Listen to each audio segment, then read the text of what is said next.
What's up, guys? Happy Friday. It's your boy Savion here. Sorry. We're going to cover this week's topic. It is about transitional expenses. Now, I guess this will go more for the guys that are seeking to medically transition. But I believe even if you're not medically transitioning, there's always going to be some type of expenses when it comes to transitioning. It could be from anywhere between getting your IDs changed or getting any legal documentation changed or anything like that. You know, nothing is free, so there's always some type of fees when it comes to that, depending on what type of or what kind of state you live in with the prices and whatnot.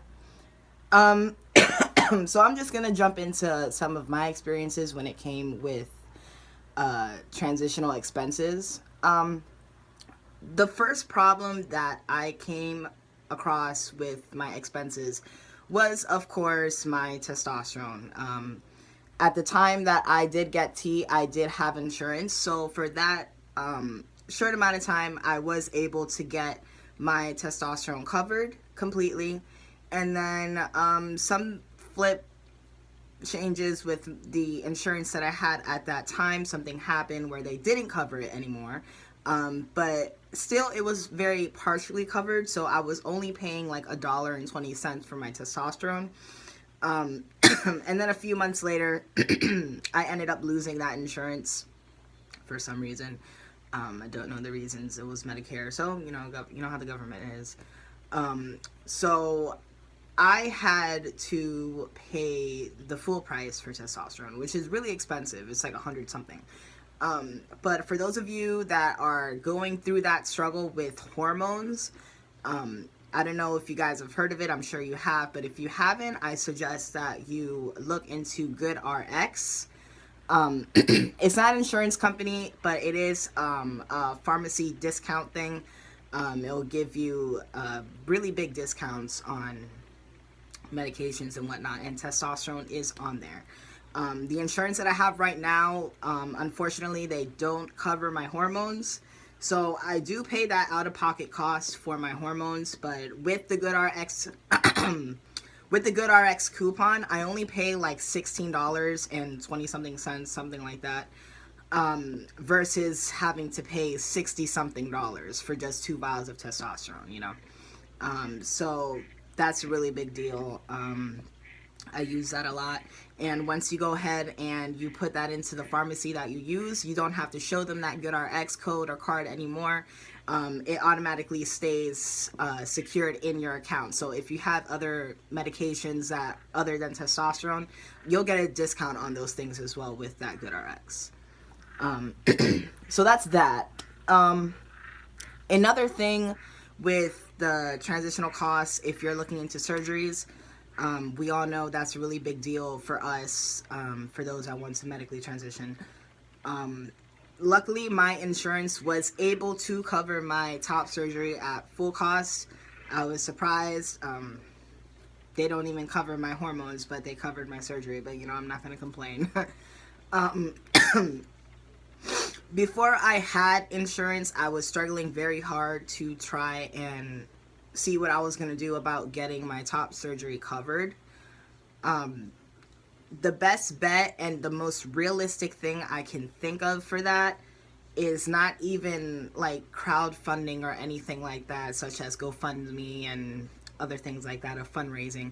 I mean, if you have good ideas and good tactics for that, then go ahead. I know guys that were able to get up to $6,000 from just making t-shirts or doing things, you know, like creating stuff and making a profit out of it towards their surgeries. Hosting events and stuff at clubs. I had friends that did that and came up with the rest of their cost for their surgeries. But the best thing that was the most realistic for me to do for surgery was just trying to see if you could find an employer that, of course, being full-time or whatever the policies are for that employer.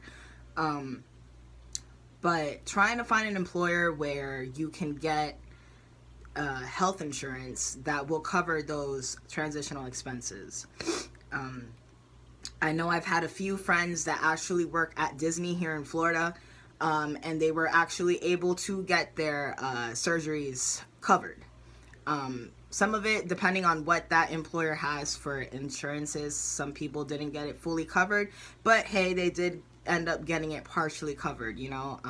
I'd rather save up $800 to $900 than having to pay a whole $7,000. So that's a good thing to look into for you guys out there that are trying to look for some type of way to get surgeries covered. So that's a good way to do it. Let's see. What else? Like I said in the beginning, right now I am in the phase of trying to get everything legally changed over. So of course that is not free. That is a cost. But right now the only cost that I am looking at is my fingerprints here in the state of Florida. Of course, to get your name changed, you do need to file in fingerprints, and those are not free. But there are some places where you can get it slightly cheaper than others. At least here in Florida, I can just go to my local police department and pay $50 flat, and I'll get my fingerprints done there, and then take it to the courthouse for my name changed. Other than that, those are pretty much just the basic things that we go through as transgender individuals of getting things covered. And I mean, hey, that's how it is, I guess, right? If you guys have any questions or anything, any add-ons or whatever, please feel free to write them down below in the comment section, or just send us a DM through the Brotherhood page, and subscribe to the YouTube channel, please. Other than that, you guys have an awesome weekend, and yeah, get lit.